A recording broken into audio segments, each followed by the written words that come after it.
দর্শক, নির্দিনে আলোচিত ককরোচ জনতা পার্টি বা সিজেপি সহ সাম্প্রতিক নানা বিষয়ে কথা বলতে ভারতের পশ্চিমবঙ্গ থেকে আমাদের সঙ্গে যোগ দিচ্ছেন রাজনৈতিক বিশ্লেষক ও গবেষক অর্ক ভাদুরী। অর্ক, স্টার ওয়ার্ল্ডে আপনাকে স্বাগত। ককরোচ জনতা পার্টির মতো ব্যঙ্গাত্মক অনলাইন আন্দোলন কি ভবিষ্যতে ভারতের মূলধারা রাজনীতিকে প্রভাবিত করার মতো শক্তি অর্জন করতে পারে, নাকি এটি কেবল ক্ষণস্থায়ী সামাজিক মাধ্যমের ট্রেন্ড? কি মনে করছেন আপনি? আমার মনে হয় আমাদের দেশের ভারতবর্ষের যে রাজনৈতিক বাস্তবতা, সেক্ষেত্রে এই ধরনের অনলাইন মুভমেন্ট যে একটা বিরাট কোনো মেইন স্ট্রিম রাজনৈতিক ধারায় পরিণত হতে পারে এর সম্ভাবনা এখনো পর্যন্ত নেই। আপনাদের মনে থাকবে যখন কেন্দ্রে বিজেপি সরকার আসে 2014 সালে, তার আগে 2012 সাল নাগাদ দিল্লিতে একটি ধর্ষণের প্রতিবাদে একটা ব্যাপক আন্দোলন হয়, যেটাকে আমরা নির্ভয়া আন্দোলন হিসেবে চিনি। এবং তারপরে আমরা দেখি যে ইন্ডিয়া আগেনস্ট করাপশন নামে একটা বড় আন্দোলন হয়, মূলত আন্না হাজারের নেতৃত্বে। আজকের অরবিন্দ কেজরিওয়াল ছিলেন সেই আন্দোলনের প্রোডাক্ট। সেই ধরনের আন্দোলনগুলো অবশ্যই জাতীয় রাজনীতিতে একটা গুরুত্বপূর্ণ স্রোত হিসেবে পরে পরিণত হয়েছে, এবং আম আদমি পার্টি খুবই গুরুত্বপূর্ণ একটা শক্তি উত্তর ভারতে। কিন্তু এখনো পর্যন্ত ককরোচ জনতা পার্টির যে আন্দোলন, সেটা যেহেতু পুরোটাই অনলাইন কেন্দ্রিক এবং মাঠ পর্যায়ে যেহেতু তাদের নিয়ন্ত্রণ এখনো পর্যন্ত গড়ে ওঠেনি, পরিকাঠামো ওঠেনি, এই জায়গায় দাঁড়িয়ে এই ককরোচ জনতা পার্টির আন্দোলন থেকে আমি মনে করি যে এখনই পর্যন্ত এটা বলার জায়গা রয়েছে যে এটা একটা মেইন স্ট্রিম আন্দোলনে পরিণত হতে পারে। এটা এটার জন্য সময় লাগবে। তবে একই সঙ্গে আমি আরেকটি পয়েন্ট বলতে চাই, সেটা হচ্ছে যে এই ঘটনাটা একটা বড়সড় ডিজিটাল যুব বিদ্রোহ। এই ডিজিটাল যুব বিদ্রোহ কিন্তু আগামীতে আবারও ভারতবর্ষে ফেটে পড়বে হিন্দুত্ববাদী বিজেপি আরএসএস এর সরকারের বিরুদ্ধে। কিন্তু এই পার্টিকুলার আন্দোলনটার যে খুব বিরাট কিছু ভবিষ্যৎ আছে এরকম মনে হচ্ছে না। অর্ক, তরুণদের তরুণদের এই ক্ষোভকে ভারতের কেন্দ্রীয় সরকার কতটা গুরুত্বের সঙ্গে দেখছে? যে সময়ে সম্প্রতি বাংলাদেশে একটি জেনজিদের অভ্যুত্থান হলো এবং নেপালেও একই রকম ঘটনা ঘটলো, সেক্ষেত্রে এই তরুণদের কেমন মূল্যায়ন করছে পশ্চিমবঙ্গ সরকার? নট অনলি ইন বাংলাদেশ আর নেপাল, আপনি যদি দেখেন যে 2022 সালে শ্রীলঙ্কাতেও কিন্তু আড়াগালায় গণ অভ্যুত্থানের মাধ্যমে রাজাপাকসের যে শাসন সেটা উচ্ছেদ হয়, এবং তারপরে বাংলাদেশে 24 সালে, এবং তারপরে আমরা নেপালে দেখেছি। এই তিনটি দেশ ছাড়াও বিশ্বের বিভিন্ন প্রান্তে কিন্তু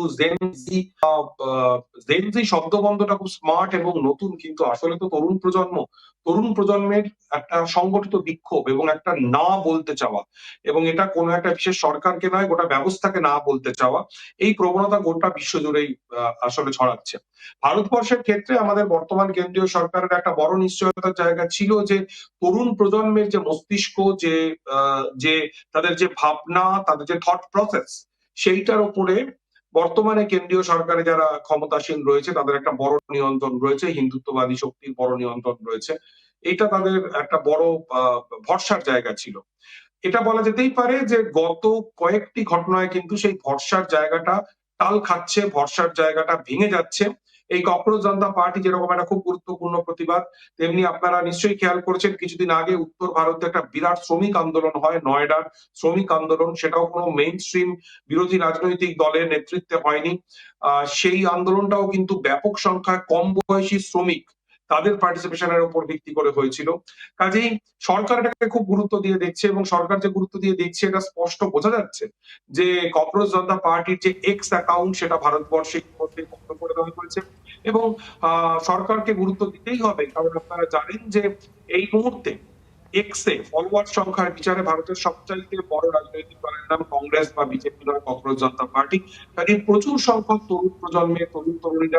তরুণ প্রজন্মের মানুষ, তারা কিন্তু স্পষ্টত এই গোটা পলিটিক্যাল ব্যবস্থাকে, ভারতের যে গোটা পলিটিক্যাল সিস্টেম, সেই সিস্টেমটাকে না বলছেন, সিস্টেমটাকে খারিজ করছেন।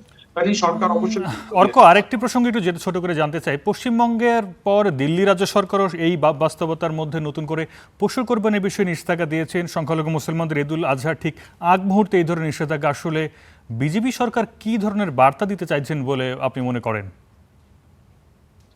বিজেপি তো বেসিক্যালি আপনারা জানেন যে বিজেপি একটি সাধারণ রাজনৈতিক দল নয়, তারা আরএসএস রাষ্ট্রীয় স্বয়ংসেবক সংঘর রাজনৈতিক শাখা।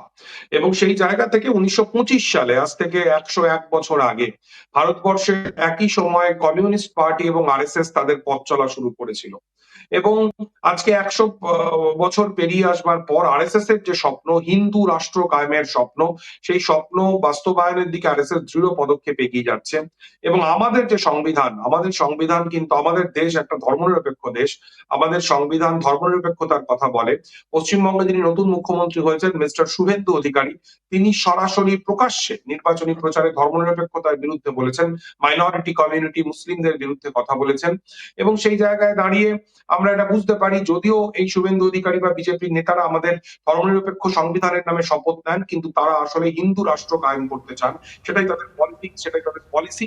এবং এই দিক থেকে বিজেপি খুব সৎ যে সে খোলাখুলি ভাবে তাদের রাজনীতিকে প্র্যাকটিস করে, কিছু লুকায় না। সেই জায়গা থেকে বিজেপি পশ্চিমবঙ্গে ক্ষমতায় চলে এসছে, ভারতবর্ষে তারা ক্ষমতায় ধন্যবাদ রয়েছে। অর্ক, আমরা বুঝতে পেরেছি। আমাদের স্টারওয়ার্ল্ডকে এতক্ষণ সময় দেওয়ার জন্য আপনাকে ধন্যবাদ। রাজনৈতিক বিশ্লেষক ও গবেষক পশ্চিমবঙ্গ থেকে যুক্ত হয়েছিলেন অর্ক ভাদুরী।